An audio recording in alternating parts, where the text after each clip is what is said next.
ಶ್ರೀ ಶಂಕರೇಶ್ವರ ದೇವಾಲಯದ ಜೀರ್ಣೋದ್ಧಾರ ಕಾರ್ಯಕ್ಕೆ ಶೀಘ್ರದಲ್ಲೇ ಚಾಲನೆ ದೊರೆಯಲಿದೆ ಎಂದು ಶ್ರೀ ಶಂಕರೇಶ್ವರ ದೇವಾಲಯದ ಜೀರ್ಣೋದ್ಧಾರ ಸಮಿತಿ ಅಧ್ಯಕ್ಷ ಬಿ ಗಿರೀಶ್ ಹೇಳಿದರು.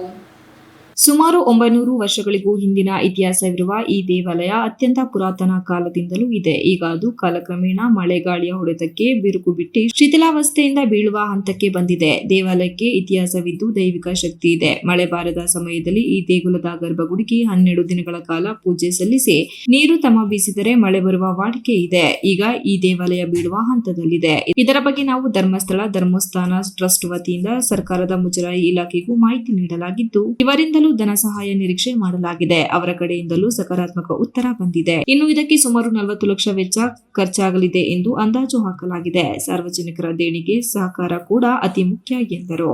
ನಂತರ ಮಾತನಾಡಿದ ಶಂಕರೇಶ್ವರ ದೇವಾಲಯದ ಜೀರ್ಣೋದ್ಧಾರ ಸಮಿತಿ ಖಜಾಂಚಿ ಆರ್ ಸುಬ್ರಹ್ಮಣ್ಯ, ಬೇಲೂರಿನಲ್ಲಿರುವ ಪಂಚಲಿಂಗೇಶ್ವರ ದೇವಾಲಯಗಳಲ್ಲಿ ಇದು 3ನೇ ದೇವಸ್ಥಾನವಾಗಿದೆ. ಅಮೃತೇಶ್ವರ ಹಾಗೂ ಪಾತಾಳೇಶ್ವರ ದೇಗುಲ ಇದರ ಭಕ್ತರ ಸಹಕಾರದಿಂದ ಜೀರ್ಣೋದ್ಧಾರಗೊಂಡಿದೆ ಎಂದರು.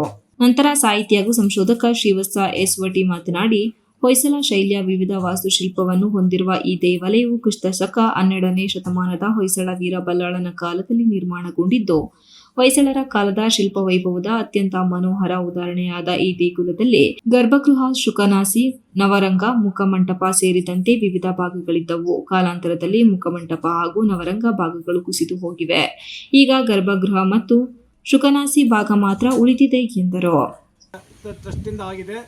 ಹಾಗೆ ಬೇಲೂರು ಎಲ್ಲ ಜನತೆಗಳು ಕೂಡ ಸಹಾಯ ಮಾಡಿದ್ದಾರೆ ಅದನ್ನು ನೆರವೇರಿಸಕ್ಕೆ. ಈ ಒಂದು ಕಾರ್ಯವನ್ನು ಶಂಕರಲಿಂಗೇಶ್ವರ ದೇವಸ್ಥಾನದ ಜೀರ್ಣೋದ್ಧಾರ ಕಾರ್ಯಕ್ರಮ ನೆರವೇರಿಸೋಕ್ಕೂ ಕೂಡ ಎಲ್ಲ ಭಕ್ತಾದಿಗಳು ಸಹಾಯ ಮಾಡಬೇಕು ಅಂಥೇಳಿ ನಾನು ಈ ಮೂಲಕ ಕೇಳ್ಕೊಳ್ತೀನಿ. ಸದ್ಯದಲ್ಲೇ ಪ್ರಾರಂಭ ಆಗುತ್ತೆ. 26ನೇ ತಾರೀಕು ಎಲ್ಲ ಭಕ್ತಾದಿಗಳು ಬರಬೇಕು.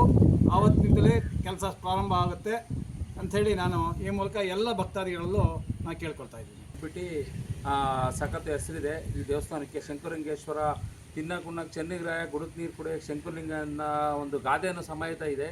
ಹಾಗಾಗಿ ಭಕ್ತಾದಿಗಳು ಹೆಚ್ಚಿನ ಸಂಖ್ಯೆಯಲ್ಲಿ ಈ ಜೀರ್ಣೋದ್ಧಾರ ಮಾಡೋಕ್ಕೆ ತನು ಮನ ಸಹಾಯವನ್ನು ನೀಡುವುದರ ಮೂಲಕ ಈ ಶಂಕರಲಿಂಗೇಶ್ವರ ದೇವಸ್ಥಾನ ಕೃಪೆಗೆ ಪಾತ್ರರಾಗಬೇಕಾಗಿ ನಾವು ಜೀರ್ಣೋದ್ಧಾರ ಸೇವಾ ಟ್ರಸ್ಟಿಂದ ಕೇಳ್ಕೊತಿದ್ದೀವಿ.